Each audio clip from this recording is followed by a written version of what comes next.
walau anna ahlal qura amanu wattaqau la fatahna 'alaihim barakatim minas sama'i wal ardh.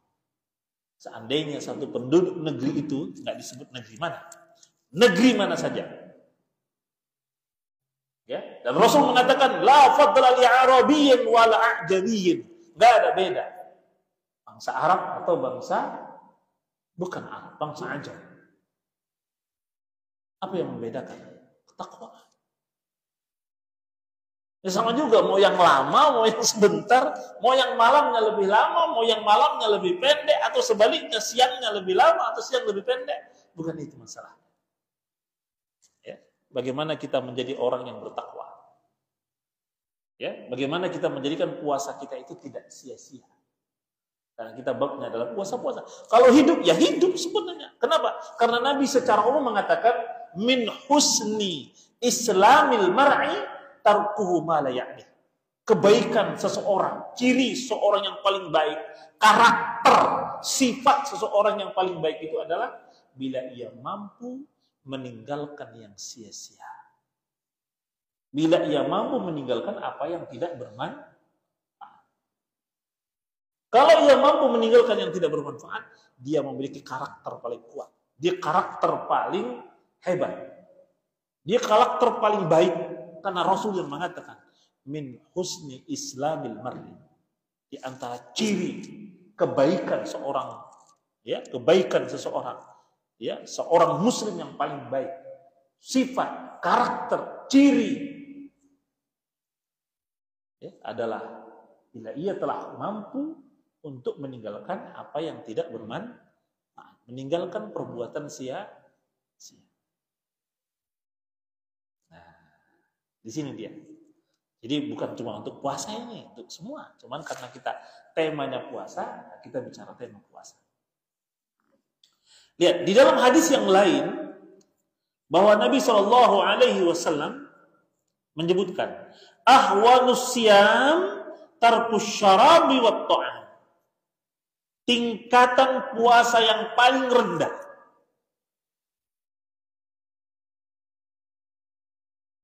adalah puasa yang hanya meninggalkan minum dan makan saja.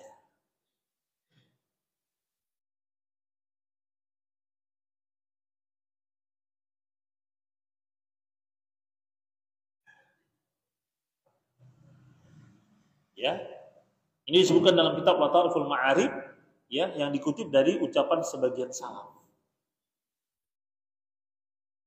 Ketika mereka memahami hadis-hadis Nabi, mereka sebutkan. Jadi orang yang paling rendah puasanya. Artinya mungkin dia sulit menjaga perkara-perkara yang menyebabkan puasanya sia-sia. Itu hanya sekedar meninggalkan makan dan minum. Makanya Nabi ingatkan kita di dalam hadis yang lain. Ya, di dalam hadis yang lain disebutkan, dalam hadis yang diriwayatkan oleh Imam Bukhari, man lam yada qaula zur wal amal bih falaysa lillahi hajatun fi ayyada'a ta'amahu wa syarabah. Barang siapa yang tidak meninggalkan perkataan yang kotor, yang buruk, dusta, ya, bahkan ia malah berbuat yang buruk tersebut. Ia malah suka melakukan, ya, kedustaan. Maka Allah tidak butuh atas rasa laparnya, rasa hausnya, ya, dari apa yang dia telah tahan.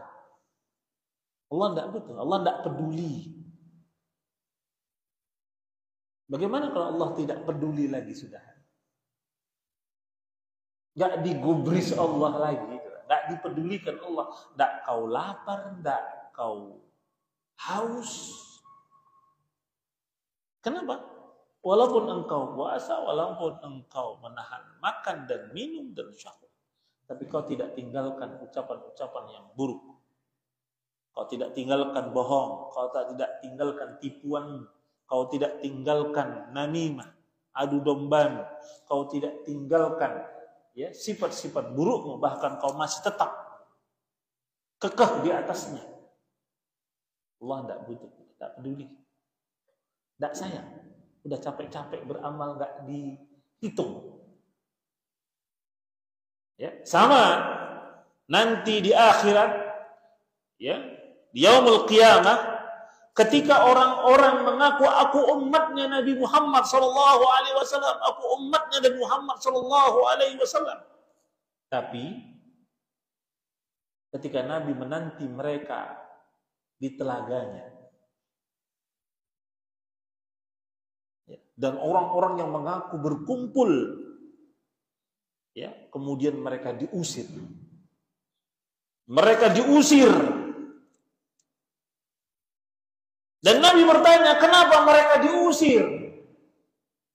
Maka dijawab, ya, qad abdalu dinakum. Mereka telah merubah agamamu. Mereka ganti-ganti, mereka rubah-rubah. Mereka ciptakan inovasi-inovasi agama yang mereka tidak punya hak.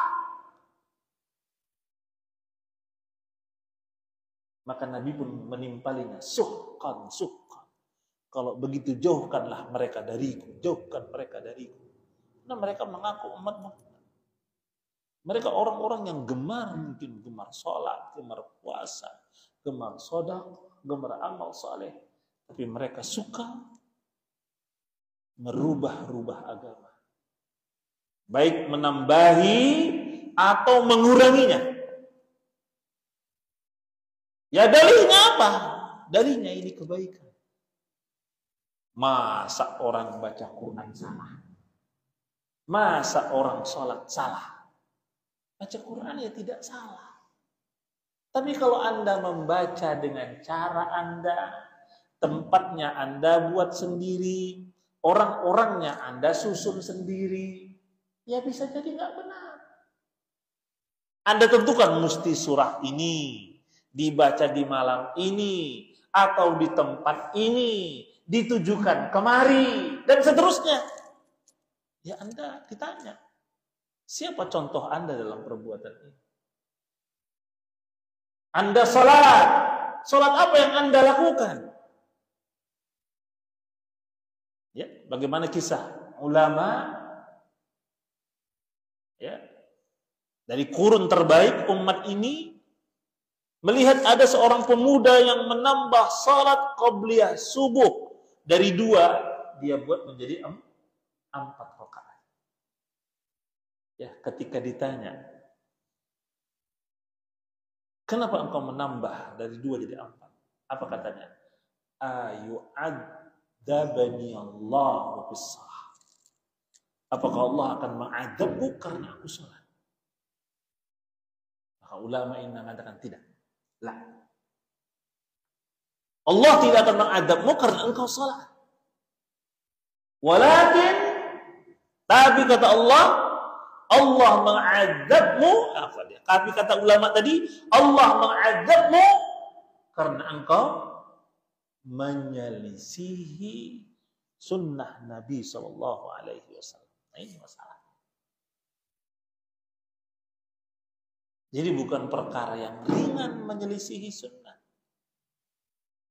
Dan bukan perkara yang suka-suka kita nambah-nambah dan kita kurang-kurang buat perkara inovasi.